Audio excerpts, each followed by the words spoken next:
hande bo miɗo wolwana en dow enen yimoɓe tona gimoni woldere ko a salini kal ngam miɗo wolwana dow laaruɓe yimoɓe tan sakkuma ekkitittoɓe kesum kam ɗuɓɓe nder yimoɓe men ɗon gima ɓeɗon dara ɗum yahata e bo ɗum tan may yahago bo ngam ko waɗi ngam sey kepta aɗo yima ngam ɗume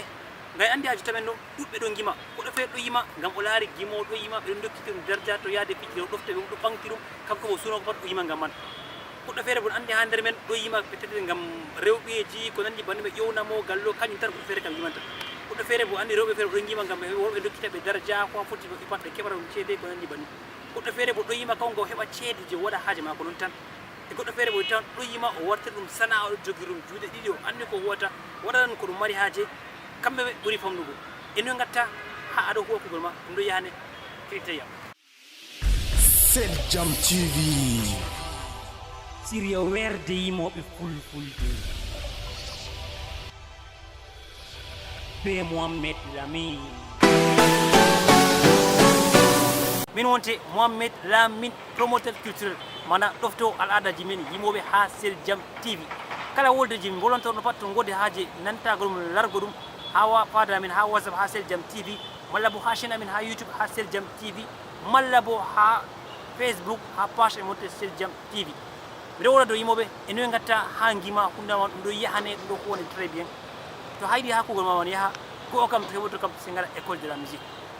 ɗo kam ɗum lakkile arandel cembingel to heɓoto gaɗa école de la musique min andi hen bo sembe yimɓe famɗi e yimɓe mbawata yuɓango ɗum ko nandi banni to ngam majum kam heɓ goɗɗo anduɗo ko nder kugol man ekkitine masalan bana arrangeur bidme keren huuɓe a studio jum dokkaɓe kuudaɓe maɓɓe ɗum hooca ko bakin duuɓi ɗiɗi malla tati de ɗeɗon hoocidi pat ha andi ke a wawi a yaaɓi lesdi boɗɗum puɗɗa wi ko a wangan ha daldal conseil numéro 1 jamaje wonɓe wayla africa Seldjam TV wangi ko moye joyawa habda o wonda be maga yewa ɓawo ta waɗi banni ɗum hooci wakkati je ɗum hoocata cukloɗa gaɗa album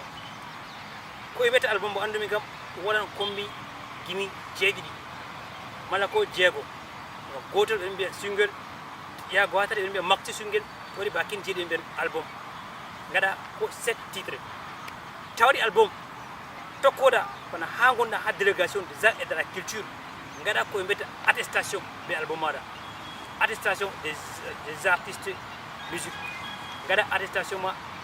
délégué seedane ando artiste musique e ɓawa ɗon bo heɓata banni koca gimamon jaraɗi ɗo picca ha sartiɓe ha radio an gonɗa pat ha radio sarti ɓawata hayo banni ɗo andi koltanima gaɗa adhésion ha Sonacam société de art musical to woni ha Cameroun adhésion ha Sonacam ngam ɗume jom ngam accu aɗo yima tan bo ngam ha gomna reconnaissé han bo yoɓe bana goɗɗo gueɗen eto heɓata banni ɓawata adhésake bo ha Sonacam bo sey gimamon caalo ha radio e ɓawto gimon ɗo caalo ha radio heɓata ha ɗon puɗɗata waɗgo clip vidéo ta waɗi clip ji vidéo bo se kabda caalo bana ha sartiɓe to heɓake to sale kam ma waɗɗi ko bana ha chaine ji gonɗi international mbiyata bana canal 2 bana CRTV bana chaine ji hors Cameroun to heɓake e non man to waɗi banni an bo a reconnaissé comme a gimowo an bo a joɓɓe teeɗo e ɓawa ɗon foti maɓɓita ha chaine ma e YouTube aɗa publia kuje ma ngam yimɓe wonɓe yaasi Cameroun bo daare keɓa connexion ɓe bonde feere e to aɗa waɗa kugol bongal festival ji international festival ji gonɗi ha yaasi lesdi tanmi ɗaɓɓitirgo ma à travers de ko ɓe darata ko publicita ha chaine ma ha YouTube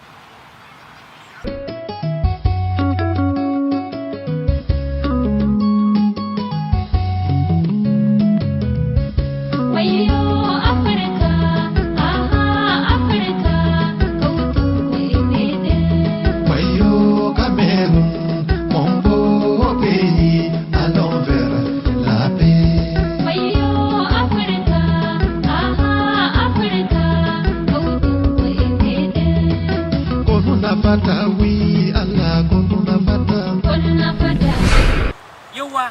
derɗaɓe artiste en wonɓe marwa wonɓe garwa wonɓe gawdere gatane bolle amin no hakkilo ngam woldede min jaali pat min lortata ko dow toon to ngam majum min miɗo wolonon bandin ça veut dire que na min kam ba mi anni mi ɓuuri on pat malla bo yo min kam mi waɗiri ɗum pat majum jur mi hakkise mi ɗo yima amma mi waɗay ko mbimi no cak e bo ta waɗi banni kam fakat ɓe anden bo aɗa tiiɗa aɗa habda aɗa yima ɗume weltanima ɗume gomna Cameroun waɗani yimɓe tiɗɓe banni gomna Cameroun waɗani en to goɗɗo waɗi aran kuje ko mbimin ɗo kam pat ɓe ndaɗo bo o gimowo ɗume weltanimo waɗa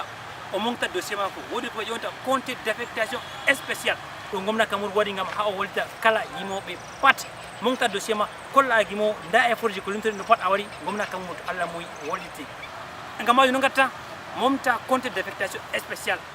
kolla an comme a gimowo nda ko gaɗɗa de ko mbiɗen ɗo pat a waɗi ɗum e ɗume saldorima a yiɗa gurtina bana album ji ma vidéo malla a yiɗa gurtina deuxiéme album ma vidéo ɗum ɓuurima sembe kamɓe ɓe ballite fakat gomna Cameroun wallitiɓe to Allah mum eɗo nde kam mi darana wolde man haɗo bannima ɗo kala wolde min ɗo pat to goɗɗo woodi haaje laragoɗo ma ɗaɓɓitira ha fada min ha WhatsApp Seldjam TV malla bo ha fada min ha YouTube Seldjam TV malla bo ha page amin Facebook Seldjam TV e wolde dokkumen seeɗa ɗo wolde ɓuran ko miɗo wolande de fuɗɗuɓe kesum équipetoɓe e to woodi ha ardiɓe ɓuranɓe amin nanmide de komi woli ɗo woodi komi waɗi aybe mi wolide toon ma miɗo hokka numéro amen ha fenno gam goɗɗo ƴewlito o hollita min nda aybe min gaari e to woodi komin anda o waɗi ɓesdugo hen bo pat lamba min ɗon ha nder ha yesso ndara lamba min o ƴewna o wollita min o wiyamin dadanade de komin molwi dadanade de komin rati min dokkiren à vous le studio Mohamed Lamine promoteur culturel